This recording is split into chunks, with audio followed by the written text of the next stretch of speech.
Hello and welcome to this FPL Gameweek 3 team selection video with me, Holly Shand. In today's video I'm going to be reflecting on how my Gameweek 2 went before looking ahead to my transfer plans and the key captaincy debate ahead of FPL Gameweek 3.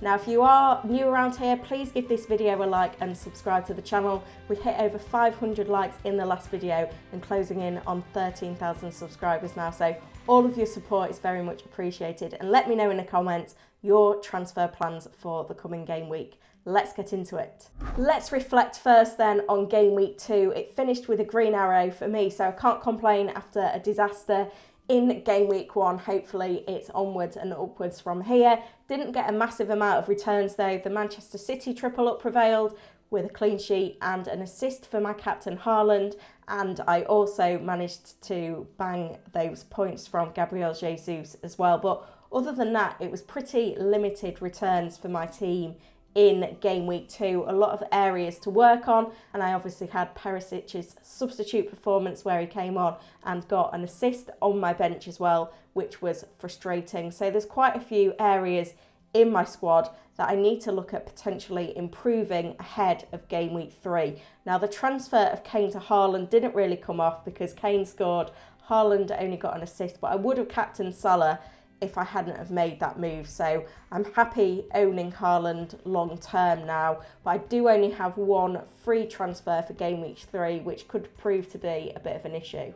Now the most frustrating decision I made ahead of game week 1 was that I assumed that Bukayo Saka would be the better Arsenal midfielder over Gabriel Martinelli. He was worth paying the extra 2 million for because of his set piece responsibility, including penalties, but over the first couple of game weeks, Saka has just 1 assist, Martinelli has 2 goals. Now, comparing them using the Fantasy Football Hub comparison tool, this is actually a really great tool, and all the stats in this video, by the way, are taken from the Fantasy Football Hub Opta tool. You can get 50% off memberships at the moment, and that Win Your Mini League or your money back offer is on up until game week 3 as well, so do check out the link in the description below if you aren't a Fantasy Football Hub member. But having a look at the radar charts, we can see already that Martinelli is looking like the better option over Saka right now, and 1.8 million cheaper as well, which is providing me with a little bit of a headache. Now there's a few things to note here. They're sharing corners, so I think in terms of set piece responsibility, if you take the penalties out of the equation, I don't think there's a lot to split them on there. And we've seen Martinelli and Gabriel Jesus link up really well. Now, Martinelli's place could be threatened by Emil Smith-Rowe at some point, but Smith-Rowe's had a bit of an injury that he's just coming back from. And I think given Martinelli's current form, it's unlikely that Martinelli is going to be displaced by Smith-Rowe anytime soon. Now, looking at the heat maps as well, Saka has been a lot more isolated on the wing and a little bit more defensive as well. He's actually been helping out Ben White, who's been standing in at right back for Arsenal while Tomiyasu has been injured. We've seen minutes for Tomiyasu in game week 2, so he's expected to come back in game week 3. And the fixtures are a little bit more attacking and more favourable for Arsenal after those tricky opening pairs. So we could see Saka giving more of a licence to get forward in subsequent games. So that will be something to keep an eye on, which could increase Saka's appeal. I'm tempted to make the move though to save the 1.8 million, but with just one free transfer this week, I wouldn't be able to use those funds saved to upgrade another player in my squad without taking a hit. So it's going to be a fine balance going up to the game week 3 deadline to decide whether to make that move or whether to stay a little bit more patient. Looking at the rest of my squad then, there are a few problem areas. Perisic, 2 substitute performances so far. Will he get the start in game week 3? It remains to be seen.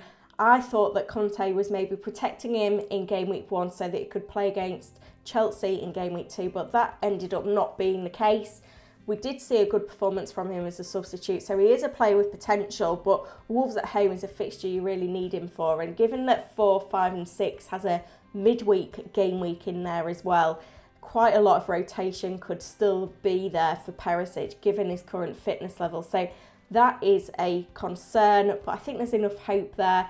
My Liverpool double defence hasn't really been doing the business for me so far, but given that they're playing Manchester United, who are the worst team in the Premier League so far this season, in game week 3, I think I have to hold them for now. Trent and Robertson have both shown plenty creatively, even though there are a few injuries in defence, with Matip and Gomez not fit to start in game week 2 for Liverpool, meaning Nat Phillips had to deputise.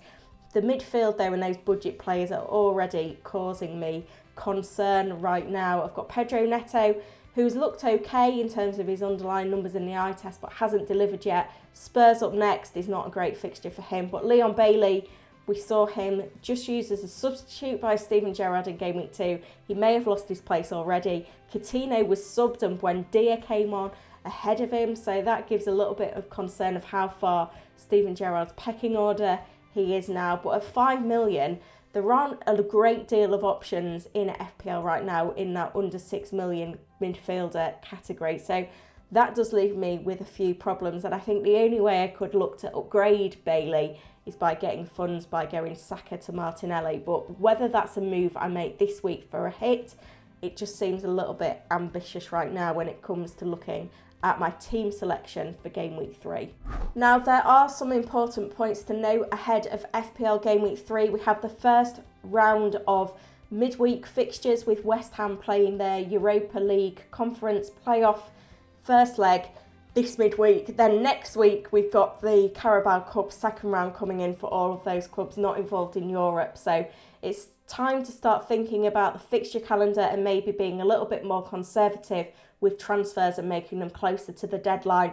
Just tell the 75,000 managers that had transferred Darwin Núñez in for game week 3 before he'd even played his game week 2 fixture. Then he got that red card. He's going to be suspended for the next 3 games. It was brutal for his owners. And if you're not one of the 75% of managers that owns Gabriel Jesus already, then I think it's going to be an easy switch. When you look at Gabriel Jesus' numbers from game week 2, these all taken from Fantasy Football Hub once again. Obviously a dominant performance, 4 goal involvements, the best player in FPL game week 2, but his underlying numbers were very promising as well. He was top for shots, shots in the box, shots on target, big chances, expected goals as well. So truly a great option, and we have to now bring him in to the captaincy debate for game week 3.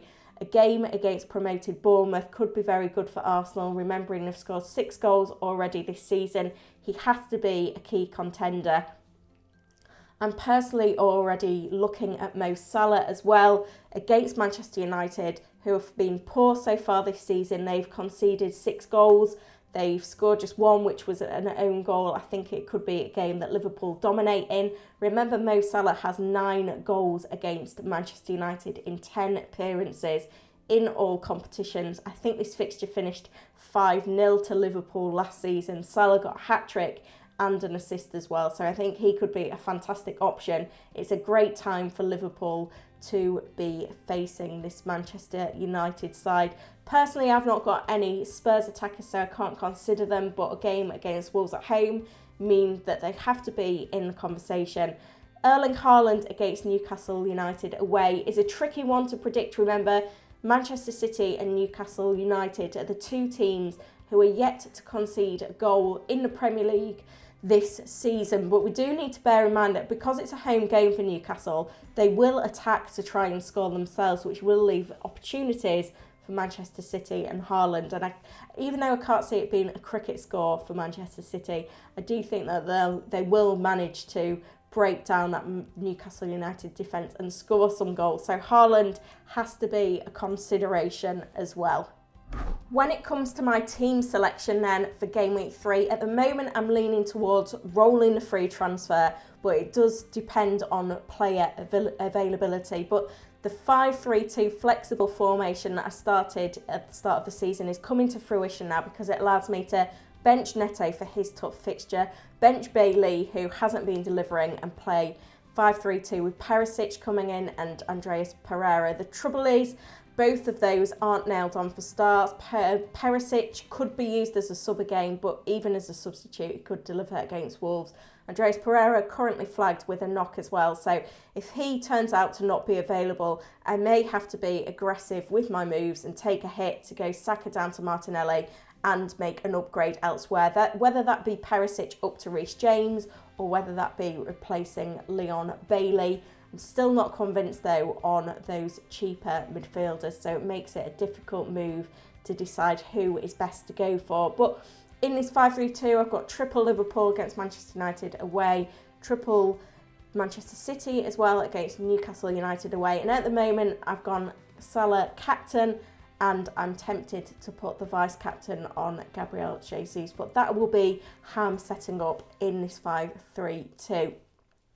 Now, I hope you found this video useful. If you have, please hit that like button, subscribe to the channel. Let's try and get this video to 500 likes and get me to 13,000 subs. It'll be really great growth for the channel over the course of the early part of this season, and obviously all of your support is really appreciated.